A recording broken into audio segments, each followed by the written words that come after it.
Hello, good day mga kadiskarte and welcome to Noah's Farming and Technique. And sa video na to ay nandito tayo sa Carmen, Bohol kasi naka-uwi na naman tayo. At ngayon ay papakita ko lang yung mga bagong tinanim natin na mga saha ng saging. Ito po ay alakatan, so nakabili tayo doon sa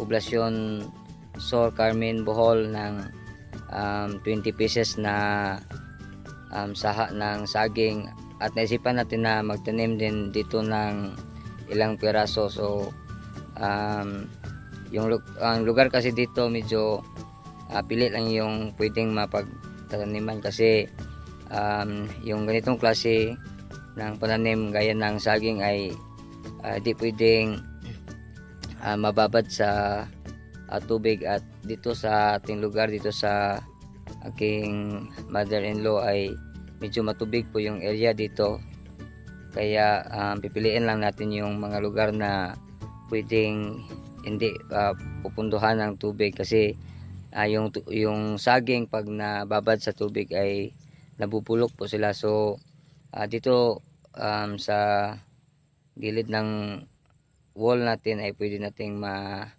pagtaniman ito ng 3 piraso. So ipapakita ko, natapos na natin itong itanim at i-update ko lang kayo sa ating mga pananim. So samahan nyo ako, let's go!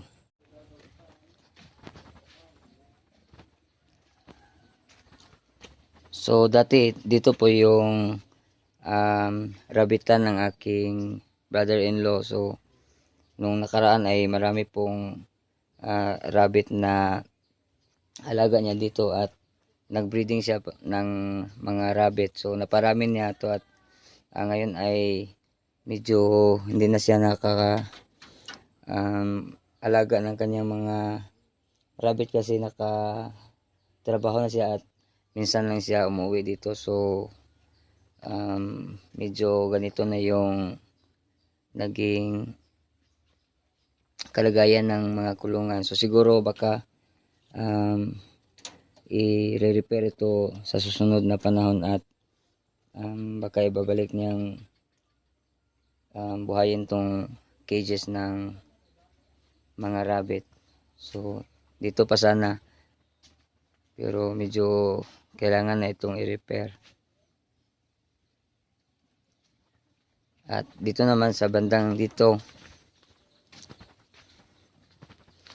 yung mga alagang baboy. So dito sa mga sisiw po to.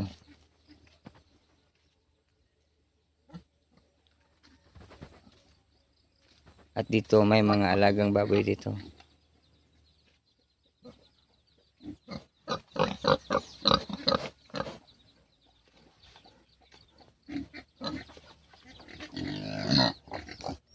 Ito mga hybrid na klase to. At mayroon ding isa dito na native na klase. So papakita lang natin. So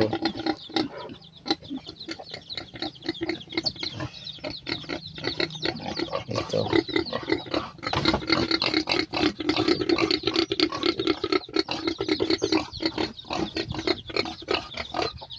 so ginamit lang nila dito ay yung ipa ng palay at pinapalitan lang ito pag naging bulok na yung mga rice hull at ginagamit nila pang fertilizer sa mga tanim.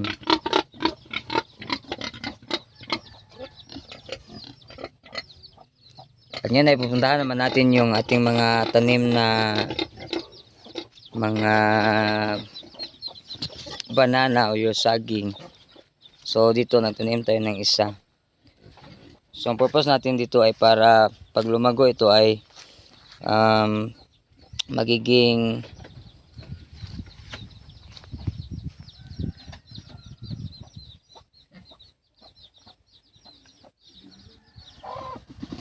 magiging harang ito para sa init na direkta galing dito.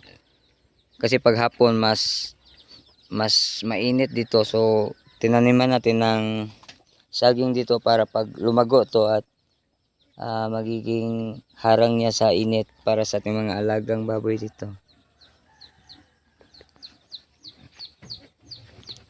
At dito naman yung fish pan natin. So medyo baba na lang yung tubig kasi sunod-sunod yung init dito. At balak din na papatuyuan to para i-harvest yung mga old na mga isda at papalitan to ng hybrid na klase. So medyo mayroon pang mga natira dito pero siguro ay need itong papatuyuan muna ng tubig at papalitan ng panibagong tubig. So kuha tayo ng tubig dito sa source ng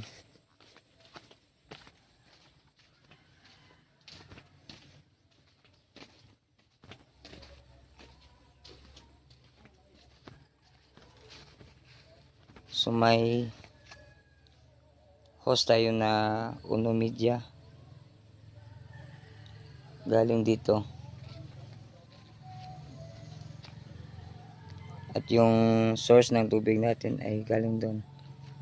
So 24 hours po yung dumadaloy yung tubig. Yan.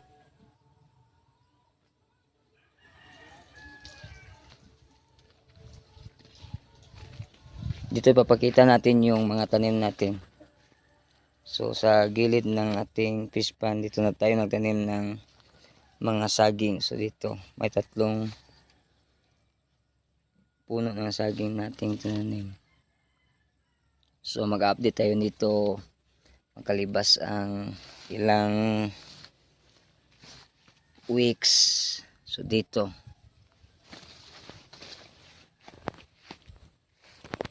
tsaka may isa pa dito.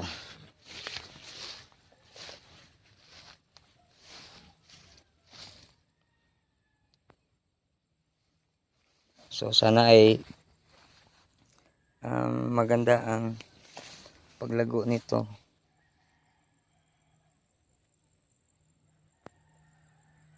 Siguro ay kailangan lang natin itong linisan para hindi maging kompetensya ng ating pananim na banana. So